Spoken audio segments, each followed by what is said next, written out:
आई तो हम बड़का मुसीबत में फंस गेलहुँ। अब कहै छी केना। पूजा देखऽ गेलहुँ तो मुँहे पर घरबैया हलवाई बैसेने छलथि। कौन कसम, क्या प्रोग्राम दिखा दिया तूने। अहाँ सबसे लेट रहै छै, बुझबै 4 बजे वाला 5 बजे जाके यत अहीं द्वारे हम टाइम पर चालू केलियै, तहन अहाँ लेट चालू एलियै।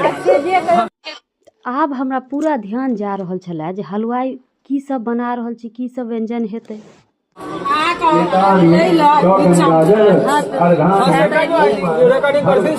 हम दुनू प्राणी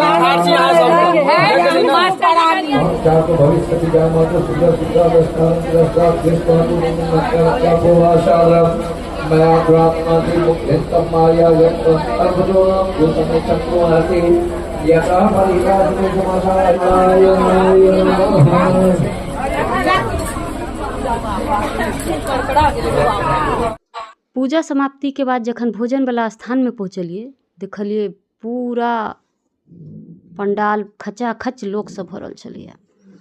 लेकिन आबहे काल में हम हलवाई के देखने रहिए छनुआ बघरुआ सब कर रहल छलै, तऽ हमर पूरा ध्यान तऽ पूजो काल में भोजने पर लागल छलै। तऽ भीड़ के हमरा ध्यान नहीं रहल, हम थारी उठा लेलहुँ आ थारी उठा कऽ परसहो लगलहुँ। ई देखबे नहीं केलिए जे हमरा पीछा और मैथिलानी सब अबै छथिन कि नहीं। जहन पूरा थारी परसि लेलहुँ, पाछा मुड़ि कऽ देखलिए तऽ किनको अंदर आबहे नहीं देलकनि। कहलकनि जे अखन बड्ड भीड़ छै, महिला सब बाद में खेथिन।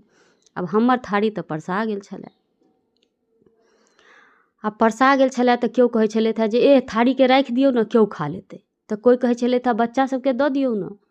बुझू एते कसेबसँ थारी परसलहुँ हैं, बच्चा सब तऽ 2 बेर 4 बेर जते बेर मोन हेतै मांगि कऽ खा लेतै। हम बूढ़ सूढ़ सब जेबै कहै लए दोबारा तऽ कहते अखने लेने छलियै एक थारी, फेर आबि गेलियै। ई परसनहारो सब चिन्हैते रहै छथिन। तऽ कहलियै नहीं नहीं से नहीं राखब, आब जे हेतै से जहन थारी परसिए लेलहुँ हैं तऽ एकर भोग लगाइए देबै, एहिमे कोनो कोताही नहीं हेतै। बात तो सही है। आब हम अपन लऽ कऽ आबि गेलहुँ भोजन करै लए। किनको हाथ में थारी नहीं, कियाकि तऽ किनको लइए नहीं देलकनि थारी। हम परसि लेने छलहुँ हैं तऽ सब सौजन गाबऽ लगली, बैसल मुँह ताकि कऽ की करती। एहन आनंद एहन सुख कतऽ पायब यो ललन।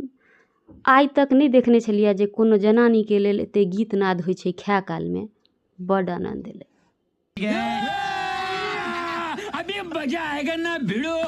छथिन हुनकर मुँह करे आप कहै छथि हम खा लेलहुँ, अब सब चलू घर, सब चलू एते ठुटले जे एलै सब हम कहै सब दवा चढ़ते यो,